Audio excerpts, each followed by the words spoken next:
Hello दोस्तों, नमस्ते, जय माता दी। मैं अपने चैनल सोना मादी लोकगीत नया मादी लोकगीत दोनों पे आप लोग का स्वागत करती हूँ। छोटा सा बहुत प्यारा गारी गीत लेके आई हूँ।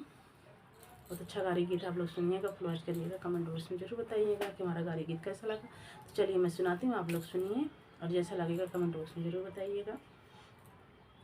तोहरा मड़वा राजानी काहियो न लागई हो, तोहरा मड़वा राजा ने काहियो न लागई। अरे नहीं आए भैया हमारे, हाँ सीता राम से बनी। अरे नहीं आए भैया हमारे, हाँ सीता राम से बनी।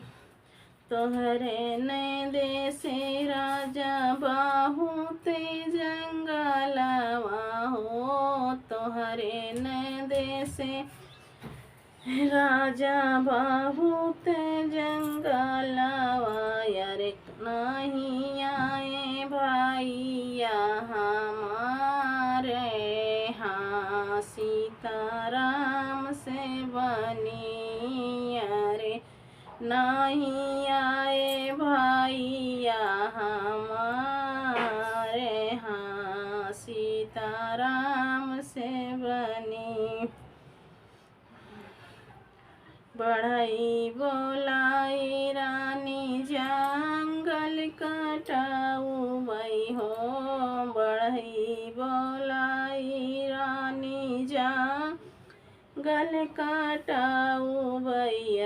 चलाया भैया तोहारे, हाँ सीताराम से बनी। अरे चलाया भैया तोहारे, हाँ सीताराम से बनी। तोहरा मड़वा राजानी काहियो न लागई हो, तोहरा मड़वा राजा निकायो न लागई। अरे नहीं आए भैया हमारे, हाँ सीताराम से बनी। तोहरे ने देसे राजा नदिया बहत हैं, तोहरे ने देसे राजा नदिया बहत हैं। अरे नहीं आए भैया हमारे, हाँ सीताराम से बनी। अरे नहीं आए भैया हमारे, हाँ सीताराम से बनी। केवट बोलाई रानी नैया खेवाऊ बई हो, केवट बोलाई रानी नैया खेवाऊ बई। अरे चलाया भैया तोहारे, हाँ सीताराम से बनी।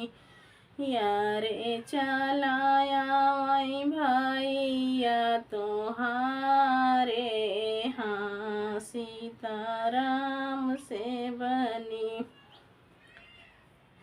तोहरा मड़वा राजा ने काहियो न लागई हो, तोहरा मड़वा राजा ने काहियो न लागई। अरे नहीं आए भैया हमारे, हाँ सीताराम से बनी। अरे नहीं आए भैया हमारे, हाँ सीताराम से बनी। तोहरे न देसे राजा चोर बहुत हैं, तोहरे न देशे राज चोर बहुत है, अरे कैसे आवे भैया हमारे। हाँ सीताराम से बनी पुलिसा बोलाई रानी चोर पकड़ाऊ वही हो। पुलिसा बोलाई रानी चोर पकड़ाऊ भैयर चलाया मैं भैया तुम्हारे। हाँ सीताराम से बनी तोहरा मड़ौआ राजानी कहियो न लागई हो। तोहरा मड़ौआ राजानी कहियो न लागई, अरे नहीं आए भैया हमारे। हाँ सीताराम से बनी तोहरे नंदे से राजा कच्ची सड़किया हो। तोहरे नंदे से राजा कच्ची सड़किया, अरे कैसे आवे भैया हमारे। हाँ सीताराम से बनी लेबर लगाई रानी सड़क बनवाऊ वही हो। लेबर लगाई रानी सड़क बनवाई भैयर चलाया मैं भैया तोहारी।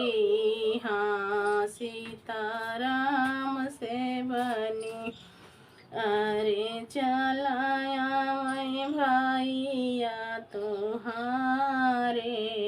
हाँ सीताराम से बनी तोहरा मड़ौआ राजानी कहियो न लागई हो। तोहरा मड़ौआ राजानी कहियो न लागई, अरे नहीं